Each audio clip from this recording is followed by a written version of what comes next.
అందరికీ నమస్తే.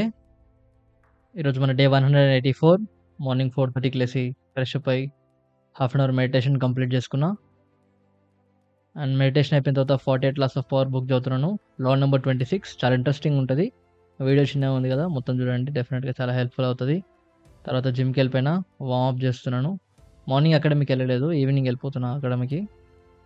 సో, స్ట్రెయిట్‌గా జిమ్‌కెళ్ళిపోయాను కాబట్టి వార్మ్ అప్ కంప్లీట్ చేసుకొని 50 బర్పీస్ చేశాను 2 సెట్స్‌గా.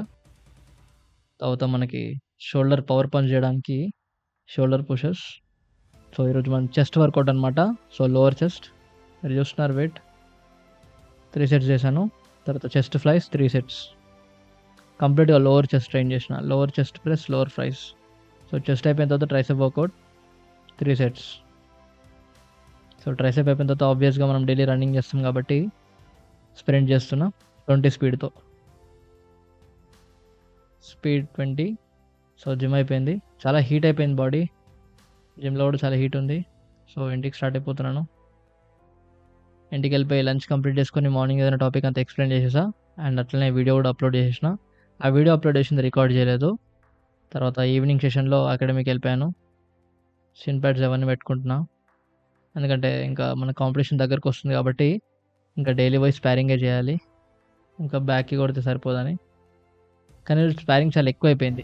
చాలా టూ మచ్ అయిందనమాట. ఎక్కువ రౌండ్స్ ఆడినా. కొంచెం కాలికి బాగా తాకింది దెబ్బ.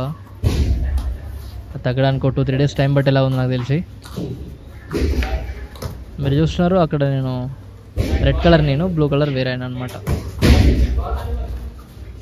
కొంచెం బ్యాక్‌గ్రౌండ్ నాయిస్ కూడా ఉంటది. ఎందుకంటే వేరే పిల్లలు చేస్తున్నారనమాట.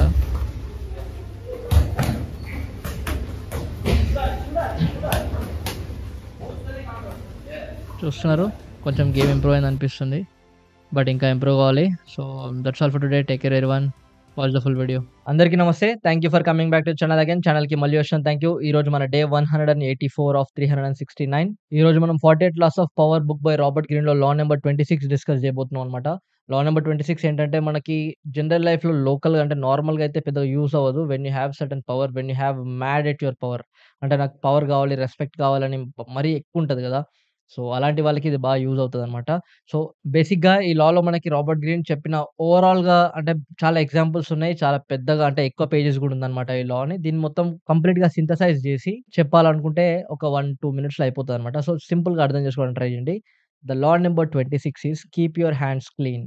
What does it means? Keep your hands clean అంటే దాని అర్థమేంటి? దీన్ని మనం చాలా వరకు తెలుగు మూవీస్‌లో గాని, ఇట్లా ఫ్యాక్షనిజం ఉన్న మూవీస్‌లో గాని, లేకపోతే పొలిటికల్ సిస్టమ్ ఉన్న మూవీస్‌లో గాని మనం చాలా వరకు గమనిస్తామన్నమాట. సో, ఇక్కడేంటి? When you want lot of power అంటే నీకు లాంగ్ టర్మ్‌గా పవర్ గావాలి, రెస్పెక్ట్ కావాలి అనుకుంటే one thing make sure that మనకి ఎటువంటి బ్లాక్ మార్క్ అనేది మనకుండొద్దనమాట. మనకసలు బ్లాక్ మార్క్స్ అనేవి ఉండొద్దు. ఎందుకంటే when you have power, when you have lot of respect, when you have lot of influence in the society certainly you will attract some audience. అంటే నీకు కొందరు fans ఉంటారు. నీకు కొందరు ఫాలోవర్స్ ఉంటారు. ఎలాగైతే నీకు ఫాన్స్ అండ్ ఫాలోవర్స్ ఉంటారో ఇన్ ద సేమ్ వే నీకు కొందరు హేటర్స్ గూడా తయారవుతారు. ఆబ్వియస్‌గా. ఎవ్రి సక్సెస్‌ఫుల్ పర్సన్ ఎవరైనా చూడండి పబ్లిక్ పర్సన్ గురించి మాట్లాడుతున్నా. అదర్ పొలిటికల్ లీడర్స్ కావచ్చు, బిజినెస్ మెన్స్ కావచ్చు, సినిమా ఆర్టిస్ట్ కావచ్చు, whatever the influencers whoever. So, public పర్సన్స్‌కి చాలా వరకు సపోర్టర్స్ ఎలాగైతే ఉంటారో డెఫినిట్‌గా హేటర్స్ గూడా ఉంటారు. సో, ఆ హేటర్స్ ఏం చేస్తారు? వీడెక్కడ దొరుకుతాడా? వీడెక్కడ తప్పు చేస్తారా? లేకపోతే ఈయన లైఫ్‌లో ఇంకెక్కడైనా మిస్టేక్ చేసాడా? దాన్ని తీసుకొచ్చి ఇక్కడ షైన్ చేసి ఈయన యొక్క పాపులారిటీని తగ్గించేద్దాం, ఈయనని ఇన్సల్ట్ చేద్దాం అనే ప్లాన్‌లో ఉంటారన్నమాట. సో, అక్కడ అలాంటి వాళ్ళకి మనం ఛాన్స్ ఇవ్వొద్దు. ఛాన్స్ ఇవ్వద్దంటే ఏం జేయాలి? మనం తప్పులు చేయొద్దని గాదు. డెఫినిట్‌గా పొలిటికల్ సిస్టమ్‌లో గాని, పబ్లిక్ సిస్టమ్‌లో గాని 100% మనము ఎదగాలంటే ఇంకోడిని తగ్గించాలి. Right? It's a win loss game. నువ్వు విన్ అవ్వాలంటే another person has to be loss. Win loss గేమ్‌లో తప్పకుండా నువ్వు గెలవాలంటే మాత్రం డెఫినిట్‌గా నీకు సెల్ఫిష్‌నెస్ ఉంటది. నువ్వు నీ అపోజిషన్‌ని ఓడించడం గాకుండా ఇంకోసారి నీకు అగైనెస్ట్‌గా రాకుండా గూడా చేసుకోవడానికి ట్రై చేస్తావు. అంటే you are crushing your enemy. So, ఇక్కడ మనం గమనించుకుంటే ఎప్పుడైతే నీ వల్ల ఏదైనా మంచి జరుగుతుందన్నప్పుడు నువ్వు ఫ్రంట్ లైన్‌లో కనపడాలి.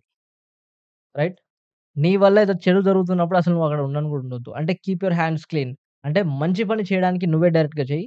అదే చెడ్డ పని చేయడానికి నీ చేతులతోని చేయకు, చేసే వాళ్ళతో చేయించు అంటున్నాడు. ఇక్కడ ఏం చెప్తున్నాడంటే తప్పు చేయొద్దు అని మనకు రాబర్ట్ గ్రీన్ చెప్తలేదు. తప్పు చేయాలి. పొలిటికల్ సిస్టమ్‌లో పవర్ అనే డైనమిక్స్‌లో డెఫినిట్‌గా ప్రతి ఒక్కరు ఎంత రాజులైనా గాని, హిస్టరీలో చూసుకున్నా, ఇప్పుడు పొలిటికల్ సిస్టమ్‌లో చూసుకున్నా ఎవ్వరైనా 100% డెఫినిట్‌గా no one is completely clean. డెఫినిట్‌గా వాళ్ళు ఇప్పుడు అరవింద్ కేజ్రీవాల్ అంటే చాలా రెస్పెక్ట్ ఉండే నాకు మొన్నటిదాకా. చాలా అంటే చాలా రెస్పెక్ట్ ఉండే. సో, చూడండి అరవింద్ కేజ్రీవాల్ లిక్కర్ కేస్‌లో జైల్లేసారు. అంటే ఏదో ఒక చిన్న మార్క్ ఉంటది మన పైన. సో, ఆ బ్లాక్ మార్క్ అనేది మన పైన ఉంటే డెఫినిట్‌గా మన హేటర్స్ దాన్నే షైన్ జేసి మన పాపులారిటీని, మన మంచితనాన్ని మొత్తం ఖరాబ్ జేసే పనిలో ఉంటారనమాట. కాబట్టి ఇక్కడ ముందు నుంచే మనం కొంచెం కాన్షియస్‌గా when you are heading to do some good things to the people try to be in the first row. అంటే ఫస్ట్ లైన్‌లో ఉండి నువ్వు మాత్రమే చేస్తున్నట్టు కనబడాలి.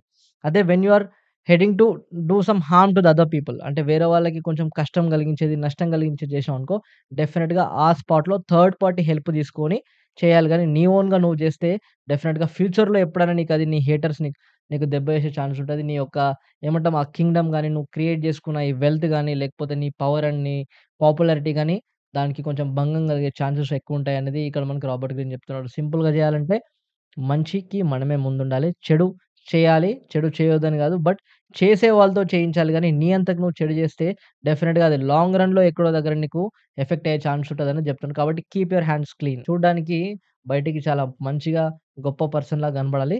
కానీ బ్యాక్‌గ్రౌండ్‌లో మనం చేసే పని మనం చేయాలనేది ఇక్కడ మనకి రాబర్ట్ గ్రీన్ చెప్తున్నాడు. ప్రతిసారి క్లీన్ మైండ్‌సెట్‌తోని నేను స్వచ్ఛందంగుంటా, నేను నిజాయితీగుంటా అనేటోడు ఎప్పుడు పైకెదగడు. డెఫినిట్‌గా నువ్వు పైకెదగాలంటే ఎక్కడో దగ్గర కొన్ని మిస్‌చీఫ్స్ చేసే ఉండాలి.